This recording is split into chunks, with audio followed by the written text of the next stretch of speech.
오늘 수요기도에 모이신 교우 여러분에게 그리스도의 은혜와 평강을 충만히 부어주시는 은혜가 있기를 주의 이름으로 축복합니다. 구약의 마지막 책의 마지막 단락을 읽었습니다. 굉장히 이제 중요한 의미 있는 부분이죠. 물론 히브리어 성경의 편집은 역대기가 맨 마지막에 있습니다. 말라기가 제일 마지막에 있는 순서는 아니에요. 그러나 말라기가 결국 마지막 선지자라는 것은 사실이고, 선지자로서 교회에 주신 마지막 말씀의 대목을 읽었다. 그런 의미에서 우리가 성경의 끝부분을 읽었다, 이렇게 말씀할 수가 있습니다. 이것은 구약 성경 전체의 마지막 부분이면서 한편으로는 신약 성경을 열어가는 앞마당과 같습니다. 그러니까 아주 중요한 신학적인 의미가 이곳에 있습니다. 한번 잘 생각을 해보겠습니다. 하나님이 오늘 읽었던 이 말씀 속에서 약속을 한 가지 해주셨어요. 그 약속이 무엇입니까? 5절 말씀에 나와 있죠. 누구를 보낸다고 약속하셨어요? 선지자 엘리야를 너에게 보낼 것이라. 이 말씀은 우리에게 약간 의아하게 생각되는 거죠. 아니, 엘리야라면 일찍이 저 아합 시대에 있었던 그 엘리야를 말하는가? 아니, 엘리야는 벌써 왔다가 우리가 다 알듯이 승천을 한 줄 아는데 다시 선지자 엘리야를 보내다니 무슨 뜻일까? 이건 3장에 보게 되면 3장 1절에 하나님이 이미 말씀하신 내용에 대한 반복의 설명입니다. 만군의 여호와가 이르노라, 보라, 내가 내 사자를 보내리니 그가 내 앞에서 길을 준비할 것이요, 또 너희가 구하는 바 주가 갑자기 그의 성전에 임하시리니 곧 너희가 사모하는 바 언약의 사자가 임할 것이라. 언약의 사자가 임할 것이라. 이 언약의 사자는 누구였죠? 주 예수 그리스도를 가리키는 말이었습니다.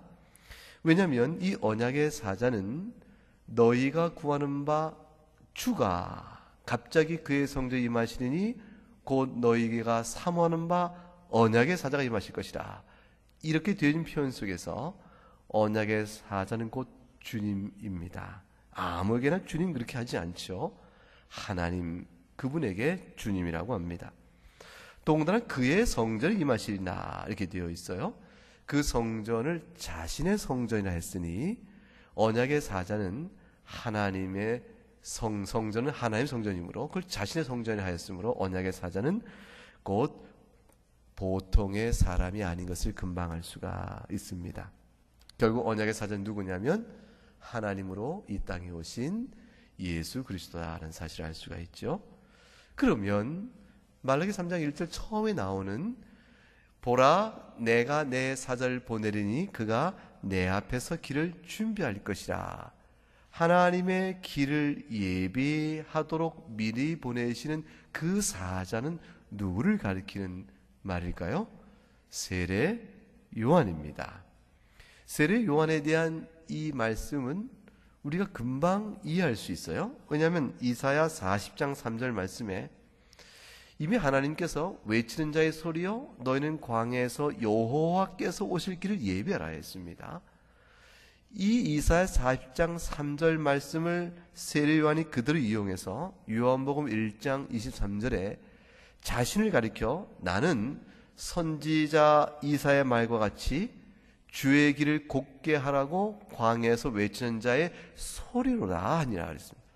세례 요한 자신이 이사 40장에 나와 있는 광야 길에서 주의 길을 예비하는 자가 바로 자신이라고 말하고 있는 바, 이 이사 40장의 얘기가 말라기 3장 1장 초부대에 나와 있는 내 길을 예비하도록 내가 내 사자를 보내리라는 그 자와 동일하다면, 아하, 세례 요한이 오고 그 뒤에 구주가 오시는구나 알 수가 있지요. 그러면 다시 오늘 본문 말라기 4장 5절에 보라, 여호와의 크고 두려운 날이 이르기 전에 내가 선지자 엘리야를 너에게 보내리니 라고 말씀하신 그 선지자 엘리야가 바로 그렇다면 세례 요한인 것인가, 이런 생각을 우리가 하게 됩니다. 왜냐하면 4장 5절과 3장 1절은 서로 연결되고 있기 때문에 그렇죠. 선지자 엘리야를 너에게 보내리라 하시는 말씀은 그 뒤에 6절과 말씀을 연결해 보게 되면 준비를 위해 보내시는 거예요. 그 선지자 엘리야가 바로 그럼 세례 요한인가 물어볼 때 이 질문의 첫 번째 대답은 뭐냐면 그렇소, 그렇다, 그게 답입니다. 마태복음 11장 10절, 누가복음 7장 20절에 같은 대목이 나오는데 14절 이렇게 나와 있어요. 기록된 바 보라, 내가 내 사자를 네 앞에 보내노니 그가 네 길을 네 앞에 준비하라 하신 것이 이 사람에 대한 말씀이니라. 하나님께서 내가 내 사자를 네 앞에 보내노라, 내 길을 네 앞에서 준비할 것이 하신 말씀은 이 사람 누구냐면 예수님이 바로 세례 요한을 가리켜서 하신 말씀이거든요. 그리고 14절에 만일 너희가 즐겨 봐줄진데 오리라 한 엘리야가 바로 이 사람이라 그랬어요. 이 사람이 바로 세례 요한이요, 오리라 약속된 엘리야가 바로 이자라, 이렇게 돼 있으니까 지금 예수님은 지금 말라기서를 지금 인용하고 그들에게 환기시키고 있는 겁니다. 말라기 4장 5절에 보라, 여호와의 크고 두려운 날이 이르기 전에 선지자 엘리야를 너에게 보낼 것이라 하신 말씀을 기억하지 않느냐. 바로 세례 요한, 내가 나의 길을 예비하도록 한 사자를 먼저 보낼 걸 한 자가 바로 이 사람인데, 이자가 바로 오리라 한 엘리야이니라, 이렇게 말씀하셨으니까 말라기 오늘 읽은 본문 4장 5절에 선지자 엘리야는 세례 요한이구나, 이렇게 이해할 수가 있습니다. 그런데 요한복음 1장 21절에 가게 되면 사람들이 요한에게 묻습니다. 여보시오, 당신이 그리스도요? 아닙니다. 당신 그러면 누구냐? 당신 엘리야냐? 이러니까 나 엘리야 아니에요. 그럼 네가 그 선지자냐? 묻대. 아니라. 이건 그리스도요, 엘리야요, 그 선지자요. 이건 다 중요한, 유대인들 마음속에 기다리고 있던 아주 중요한 사람들이에요. 그리스도가 오시면, 메시아가 오시니까, 그가 오시면 유대인 이스라엘이 영광의 회복을 누릴 것이라는 소망 중에 있었으니까 그리스도 오시기를 너무 기다렸죠. 그들이 기대한 그리스도가 예수님과 실상이 너무 달랐기 때문에, 예수님의 실제 모습과 그들이 기도했던 그리스도와 너무 달랐기 때문에 그들이 예수님을 그리스도 받지 못했던 것입니다. 그러나 그들은 나름대로 그리스도를 기다리고 있었어요. 세례 요한이 네가 그리스도냐? 아니라고 그랬습니다. 엘리야냐? 아니라고 그래요. 그 선지자는 누구냐면 신명기 18장에 나와요. 모세가 광야에 이스라엘 백성을 다 모으고 난 다음에 내가 곧 죽을 것인데, 그러나 하나님께서 이 이스라엘 양떼를 이끄실 그 선지자 하나를 보내실 것이라 그랬어요. 그때 말하는 그 선지자가 그 선지자예요. 그러니까 온 이스라엘 백성이 기다리고 아는 하나님이 보내신 자로 온 이스라엘을 어거해갈, 아주 끌고 갈, 아주 모세와 같은, 모세보다 뛰어날 그 선지자를 기다린다. 그 선지자가 바로 너냐? 이렇게 물은 것이죠. 그 선지자는 따지고 보게 되면 사도행전의 스데반의 설교에 나오듯이 사실 메시아와 연결이 되나갑니다. 그러냐라고 물었어요. 그런데 세례 요한이 아니라 그런 거예요. 그 선지자에 대해서 아니라고 한 것도 이해가 되지만 문제는 엘리야냐 이르렀을 때 아니라 그랬단 말이죠. 그러면 질문은 왜 요한은 자신이 엘리야가 아니라고 했을까? 그것이죠.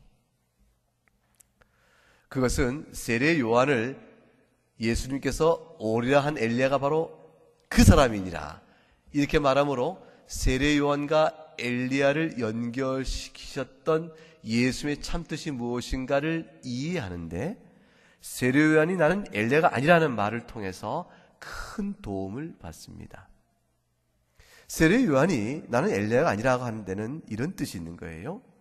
유대인들이 네가 엘리야냐 이렇게 물었을 때 그들 생각에 갖고 있었던 전제가 있었어요. 그건 뭐냐면 엘리야가 하늘로 죽음을 보지 않고 올라갔는데 그 올라간 엘리야가 반드시 어느 때에 다시 육신의 몸을 입고 이스라엘 가운데 나타나서 우리를 하나님에게로 이끌어가는 선지적 사역을 감당할 것이라. 이런 소망을 가졌어요. 성경에 근거가 있어서가 아니고 하늘로 죽을 보지 않고 올라간 엘리야가 다시 영광의 몸으로 우리에게 나타날 것이라.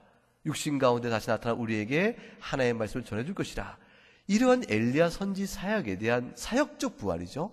그런 소망을 갖고 있었기 때문에 지금 세례 요한은 아니라, 내가 엘리야가 부활해 나타난 사람이 아니고 엘리야가 내가 문자 그대로 다시 살아나 여러분이 나타난 그 사람이 아니요. 그 얘기를 강하게 부인한 거죠. 그러면 예수님께서 어찌하여 세례 요한을 가리켜서 엘리야 선지자 바로 그 사람이라 이렇게 말씀하셨을까요? 이것이 오늘 이해될 우리가 중요한 초점 가운데 하나입니다. 오늘 우리에게 이 말씀이 주는 교훈을 얻기 위한 중요한 하나의 지침이 됩니다. 누가복음 1장 17절에 그 답이 나옵니다. 세례 요한의 출생과 관련해서 이렇게 말씀이 나와요. 그가 또 엘리야의 심령과 능력으로 주 앞에 먼저 와서 아버지의 마음을 자식에게 거스르는 자를 의인의 슬기에 돌아오게 하고 주를 위하여 세운 백성을 준비하리라. 와서 준비시킬 것이라 이렇게 됐습니다. 그런데 엘리야의 심령과 능력으로 온다. 주 앞에 먼저 와서 준비할 자가 엘리야의 심령과 능력으로 온다 이렇게 되어 있습니다. 다시 말하면 세례 요한의 아버지인 사가랴에게 나타난 천사가 전해준 말이에요. 사가랴야, 네 아내 엘리사벳이 아이를 낳을 거야. 아니 그 일을 어떻게 믿나 싶을 때 천사가 말하기를 엘리사벳이 이제 임신하여 아이를 낳을 너의 아들은 보통 자가 아니고 하나님께 특별히 사역을 위해 세운 자야. 그 자가 바로 엘리야의 심령과 능력으로 주님 앞에 먼저 와서, 이 주님은 곧 예수 그리스도를 가리키죠. 말라기 3장을 기억하라는 거예요. 내가 내 사전을 주께서 먼저 그 앞에 그의 성전을 말씀했던 것처럼 똑같은 그 대목에서 먼저 보낼 거란 바로 그걸 기억하라는 것이죠. 그들이 와서 세운 백성을 준비하리라. 근데 아버지의 마음을 자식에게 거스른 자를 의인의 슬기에 돌아오게 하고, 이 말은 말라기 4장 6절을 인용하는 거예요. 그걸 인용하면서 엘리야의 사명을 갖고 태어날 거라고 했어요. 그러니까 세례 요한이 선지자 엘리야인 것은 죽은 하늘로 올라간 엘리야가 다시 이 땅에 육신을 갖고 나타났기 때문이 그것이 아니고, 엘리야에게 부어주는 심령과 그에게 주어진 사역의 책임을 갖고 그 일을 감당하러 온 자일 것이라, 이런 뜻으로 그를 가리켜서 엘리야라 이렇게 말한 거죠. 말라기 4장 6절 상반절에 그 엘리야가 살 일이 뭔가, 말라기 뭐라고 말했냐면, 내가 선지자 엘리야를 너에게 보낼 것인데 그가 와서 이스라엘의 사람들에게 사역하여 아버지의 마음을 자녀에게로 돌이키게 하고 자녀들의 마음을 그들의 아버지에게로 돌이키게 하라. 이 수수께끼 같은 말씀하셨어요. 이 말씀 뜻이 무엇일까? 이 말이 단순히 가정에 불화가 있어서 아버지와 자녀 가운데 다툼과 갈등이 있는데 이제는 그가 와서 엘리야의 사역을 통해서 평화로운 가정을 다시 만들어준다, 그런 뜻이 아니에요. 그런 뜻이기에는 너무 작은 거죠. 왜냐하면 지금 우리가 읽는 성경이 구약의 마지막 선지의 마지막 단락이란 말이죠. 아주 중요한 대목에서 가정의 평화를 엘리야가 줄 것이다, 그 정도의 뜻이 아닌 거죠. 훨씬 더 깊은 의미가 있는 거예요. 도대체 아버지 마음이 자녀에게로, 자녀의 마음이 아버지가 한다는 말씀이 뭘까? 그래서 누가복음 읽었던 1장 17절의 말씀을 통해서 하는 거예요. 엘리야가 와서 할 일이 있다.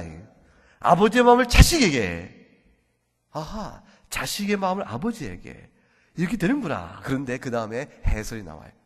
그 다음 뭐로 되어 있죠? 거스른 자를 의인의 슬기에 돌아오게 하고, 이렇게 되어 있어요. 거스른다는 것은 대적한다는 뜻이에요. 누구를 대적합니까? 하나님을 대적하는 거예요. 하나님을 대적하고 하나님의 교훈에 불순종하며 악한 일을 방자히 행하는 완악한 자들을 의인의 슬기라, 의인의 지혜라. 의인의 지혜는 바로 무엇입니까? 하나님 앞에 겸손하며 주의 말씀 앞에 엎드러짐이요, 하나님을 공경하고 예배하는 자가 바로 그 의인의 지혜죠. 그러니까 이 의인이라는 것은 악인과 대별되는 자니 미련한 자가 아니요 지혜로운 자요 완악한 자가 아니요 부드러운 마음을 가진 자요 하나님을 마땅히 섬기는 자가 의인이다. 의인의 슬기는 결국 하나님을 경건히 섬겼던 아브라함 같은 자요 이삭 같은 자요 야곱 같은 자요 이전에 이미 이스라엘에 먼저 믿었던 경건한 조상들을 가리켜 하는 말이에요. 경건한 모든 조상들에게로 돌아오게 한다 되었으니 결국 엘리야의 사역은 무엇이냐면 완악하여 뒤틀려져 있는 저들의 심령을 이제 하나님께서 사랑하며 섬기는 그들의 백성들로 경건한 자의 심령으로 그 심령을 바꾸어 버린다. 이 뜻을 말하는 겁니다.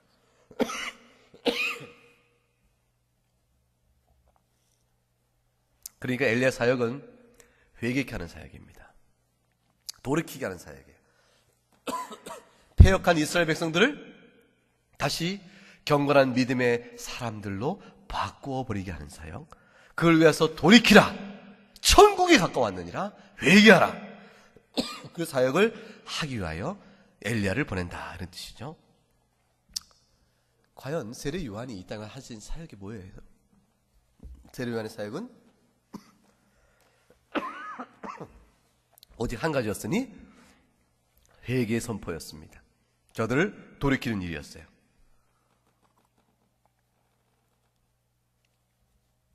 이거는 아주 중요한 일이었어요. 이 사역이 얼마나 중요하냐면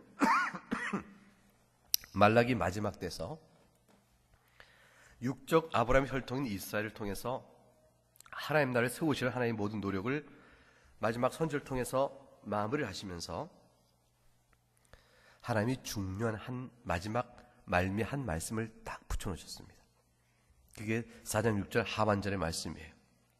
그게 뭡니까? 읽어보십시다. 시작. 돌이키지 아니하면 두렵건대 내가 와서 저주로 그 땅을 칠까 하노라 하시니라. 하나님께서 말라기 선지를 통해서 내가 선지 엘리야를 너에게 보낼 것인데 그를 통해서 아버지의 마음을 아들에게로 아들의 마음을 아버지 돌릴 것이라. 이 말의 뜻이 결국 경건한 믿음의 조상의 심령대로 경건을 배워 너희가 돌이켜 회개될 것이라. 그 뜻을 전하고 계신 거예요. 마지막에 말라기를 통해 이스라엘 향하여 너희가 회개하라. 지금 어느 때예요? 바벨론의 포로로 끌려갔다가 불순종했다가 불순한 그들을 하나님이 종을 보냈지만 돌이켜 회개를 했지만 소용이 없었던 그들을 바벨론 포로로 끌려갔다가 약속대로 하나님이 그들을 다시 70년 이래가 돼서 돌려보내셨어요. 돌이켜 가나안 땅 고토에서 성전을 짓고 다시 그들을 회복시켜 나가는데 저들이 주변의 나라보다 우리가 훨씬 못하다라는 자기의 기준대로 하나님의 사랑을 판단하고 비판하면서 하나님이 언제 우리를 사랑했으며 하나님께서 우리가 언제 하기 예배를 드리지 않았는가 라고 말했던 저희의 비틀어진 모든 심령을 그대로 보면서 하나님의 말라기를 통해 다시 한번 경고의 말씀을 주시는 거예요. 너희가 엘리야의 선지 사역처럼 돌이켜 나오지 아니하면 경건한 믿음대로 다시 회복하지 아니하면 내가 다시 저주로 너희가 그 땅을 칠까 하노라 하시니라. 하나님의 마지막에 경고의 말씀은 여전히 하나님 나라는 땅에 있는 것도 아니고 아브라함의 혈통에 있는 것도 아니고 하나님 앞에서 경건함으로 섬기는 데 있음을 천명하신 거예요. 하나님 나라가 하나님이 세우기를 원하신 하나님 나라는 영적 원리에 있음을 그대로 드러내신 것이에요. 불순종함으로 바벨론의 포로로 끌려가서 완전히 초토화된 가나안 땅 하나님께서 돌려보냈지만 말라기 이 선지자의 마지막 메시지에 불구하고 400년 동안 기침묵 속에서 이스라엘은 철저히 유린돼 나갑니다. 그리스에서 헬라 제국이죠. 식민지 지배를 받고 모질게도 받아요. 모질게도 받고 나중에는 로마 제국에서 식민지가 돼가면서 아주 모질게 받습니다. 그 모든 순환을 겪으면서도 저들은 하나님이 저들에게 준 마지막 메시지를 기억하지 않습니다. 결국에 예수님이 때가 참 이 땅에 오셨을 때 예수님이 이 땅에 오시기 바로 전에 세례 요한을 통하여 엘리야의 심령과 능력으로 바로 말레에게 말했던 그 선지자 엘리야를 보냈건만 회개하라, 천국에 갖고 왔다. 너희 가운데 돌이켜 회개하지 아니하면 도끼가 이제 나무 밑둥에 쳐서 나무를 쓰러뜨릴 때가 다 왔다. 너희가 스스로 아브라함의 후손이라 자랑하지 마라. 하나님이 돌덩이 가지고도 아브라함 자손을 만들 것이라. 독사의 자식들아 회개하라. 그 강력한 회개 메시지를 엘리야적 사역을 외쳤지만 저들이 아랑곳하지 않았던 거죠. 결국은 기다렸던 메시아 주 예수께서 오셨지만 예수님이 행하신 모든 말씀의 사역과 그가 행하신 모든 하나님 나라 임재의 능력의 증거들을 보고도 그들은 돌을 던져 예수를 치료했고 결국 예수를 못 박아 죽이려 했을 뿐 돌이켜 은혜를 받아 나서질 못했습니다. 그 결국이 주께서 이 땅의 지상사역을 마치시고 부활하신 그리고 승천하신 이후에 40년도 되지 않아서 AD 70년에 로마에서 예루살렘이 완전히 돌 하나 돌 위에 있지 못할 정도로 황폐, 처참하게 산산조각이 나버립니다. 더 이상 예루살렘은 이 땅에 존재하지 않게 됩니다. 어떤 성전도 이 땅에 다시 존재하지 않게 되어버린 채 지금까지 그렇게 이어져 옵니다. 그 땅은 이제 이슬람교의 성전이 오히려 득 자리 잡은 땅으로 바뀌어버리고 만 것입니다. 하나님이 저주로 그 땅을 칠까 하노라 하신 그 말씀대로 엘리야 심령으로 왔으나 그 사역을 받지 않고 하나님께서 예비하신 메시아의 모든 교훈을 듣을 심령이 준비가 안 됐던 저들은 주 예수를 십자가에 못 박았을 뿐이요 그 이후로 그런 저주 아래 있게 된 것이죠. 세례 요한, 지금 말락에서 말하는 엘리야 선지는 이미 왔습니다. 근데 그것이 세례 요한을 통해 왔다면 예수님의 초림 때 온 것인데 그렇다면 그 언제 선지자 엘리야를 주님이 보내신다고 말씀하셨습니까? 4장 5절에 언제 보내시다고 그랬죠? 여호와의 크고 두려운 날에 보낼 것이라 하셨습니다. 그 여호와의 크고 두려운 날이 어떤 날인데 그 날이 이미 초림 때 왔는가 이 생각을 하겠죠? 이 말씀은 말라기 선지가 요엘서를 인용한 거예요. 요엘서 2장 28절과 32절에 보면 그 후에 내가 내 영을 만민에게 부어주리니 너희 자녀들이 장래를 말할 것이며 너희 늙은이 꿈을 꾸며 너희 젊은이는 이상을 볼 것이며 그때 내가 또 내 영을 남종과 여종에 부어줄 것이며 내가 이적을 하늘과 땅에 베풀리니 곧 피와 불과 연기 기둥이라. 여호와의 크고 두려운 날이 이르기 전에 해가 어두워지고 달이 핏빛같이 변하려니와 누구든 여호와 이름을 부르는 자는 구원을 얻으리니 이는 나 여호와의 말대로 시온산과 예루살렘에서 피할 자가 있을 것이며 남은 자 중에 나 여호와의 부름을 받을 자가 있을 것임이니라 했습니다. 요엘서에 예언되었던 바로 마지막 그날이 되어지면 여호와의 크고 두려운 날이 올 것인데 그날이 되어지면 피와 불과 연기 기둥이 하늘과 땅에 펼쳐질 것이요 그 같은 일들이 해는 어두워지고 달이 잿빛까지 변할 것이라. 누구든 여호와의 이름을 부르며 살 것이라. 그래 불구하고 요엘서의 마지막 예언이 있었어요. 이때가 그럼 이루어졌단 말인가? 언제 해가 그 빛을 잇고 달이 잿빛처럼 핏빛처럼 변하였는가? 이 생각을 하겠죠? 이 일이 이미 이 땅에 이루어졌습니다. 그러나 완전히 이루어진 것은 아니에요. 어떻게 하냐면 사도행전 2장에 보면 사도 베드로가 이 말씀을 인용합니다. 주님이 승천하시고 난 뒤에 오순절이 첫 번째 맞았을 때 오순절에 성령께서 강림하셔서 교회를 세워가시는 아주 놀라운 역사를 베푸셨어요. 방언을 하게 되고 사람들이 이제 막 각 나라 온 말로 다 듣기 시작한 거예요. 그러니까 이게 때가 삼신째 저들이 취한 것인가 이렇게 생각할 때에 베드로 사도가 지금 임했던 놀라운 이 오순절 성령 강림의 놀라운 사건이 이것이 바로 약속되었던 구약 선지자의 예언의 성취임을 그대로 드러내고 있습니다. 때가 제3신이 너희 생각같이 이 사람들이 취한 것이 아니라 이는 곧 선지자 요엘을 통해 말씀한 것이니 일렀으되 그 다음 같이 읽어봅니다.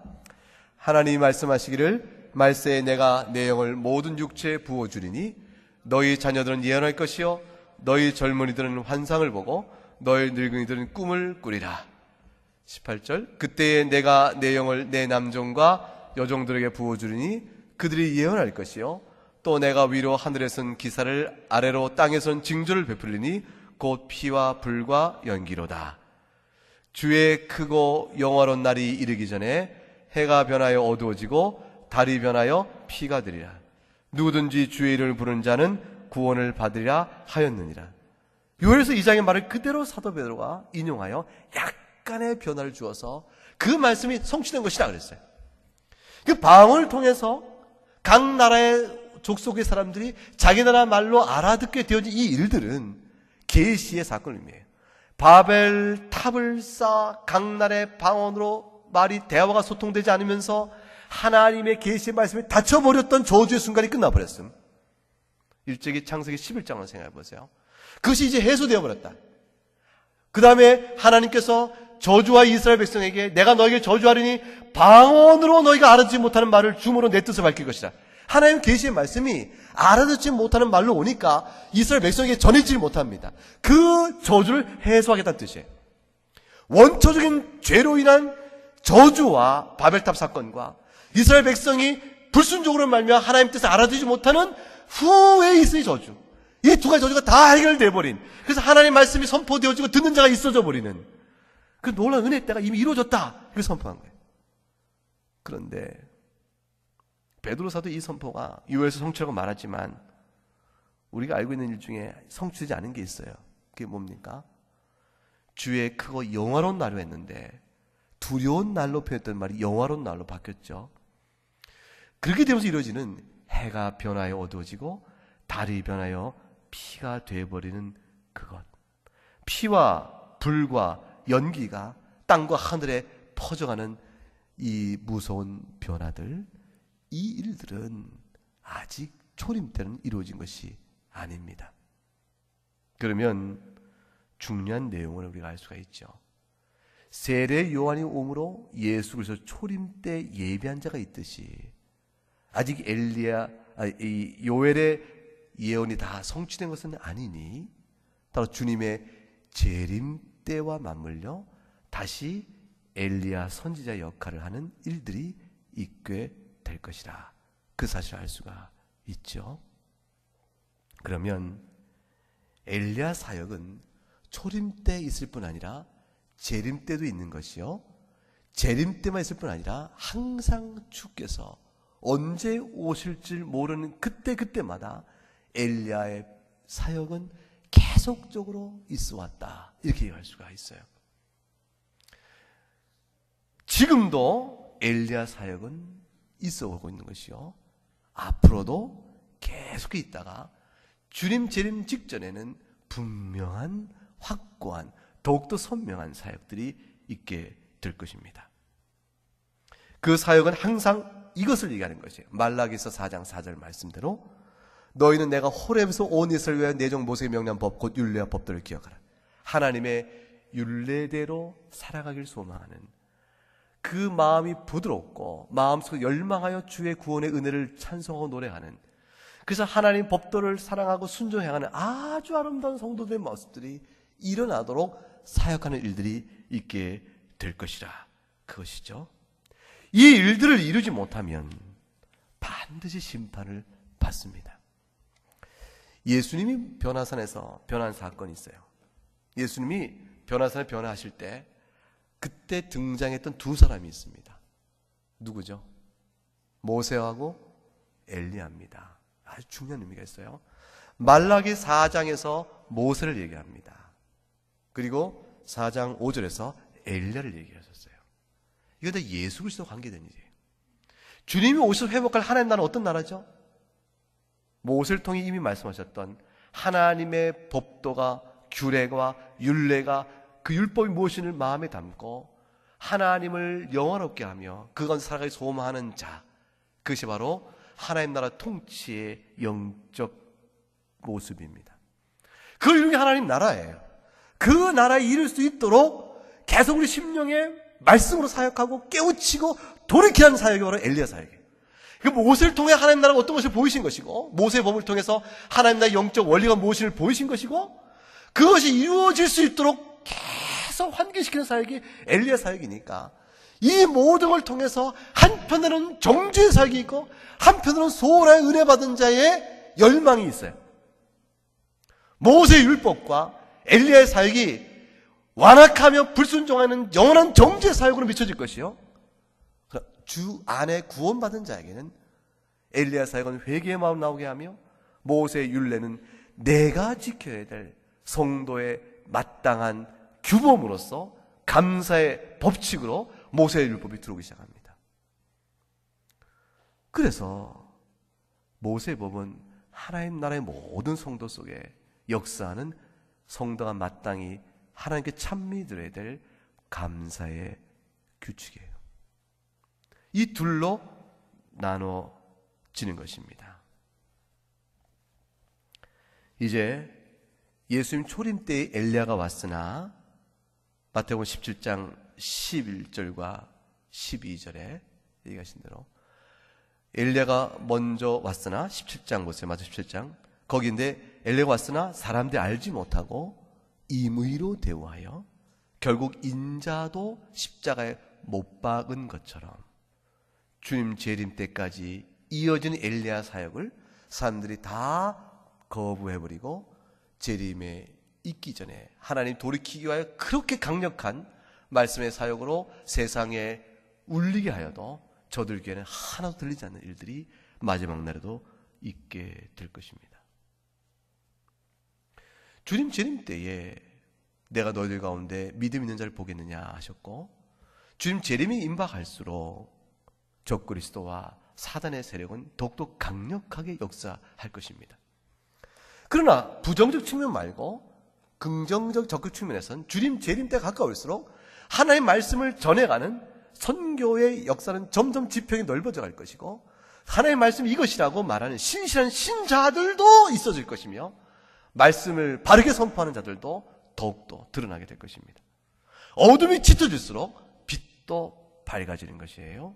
그 수가 얼마나 많을지는 알 수 없습니다. 교회도 연약하고 마귀에 의해서, 사단의 세력에서 배도하고 넘어질 일들이 있을 것이므로 숱한 말씀 앞에서 넘어지는 교회도 많이 있겠지만, 그럼에도 불구하고 여전히 남아있는 교회들은 어둠 속에서 계속 엘리야의 심리가 능력으로 역사하게 될 것입니다. 예수 초림 때에 세례 요한이 그랬던 것처럼 교회가 그토록 타락해버렸을 때에 종교개혁을 이뤘던 루터나 칼빈은 엘리야의 심리가 능력으로 이미 교회사 속에 역사한 사람이요, 웨슬레나 존 휘필드가, 조지 휘필드가 그토록 부흥의 역사를 위해서 일개 대대 회개운동을 일으켰을 때 그때 또한 그런 것이요, 오늘날에도 여전히 깨어있는 사람들에게는 회개의 메시지가 주어지고 있고 엘리야의 사역은 이어가고 있는 겁니다.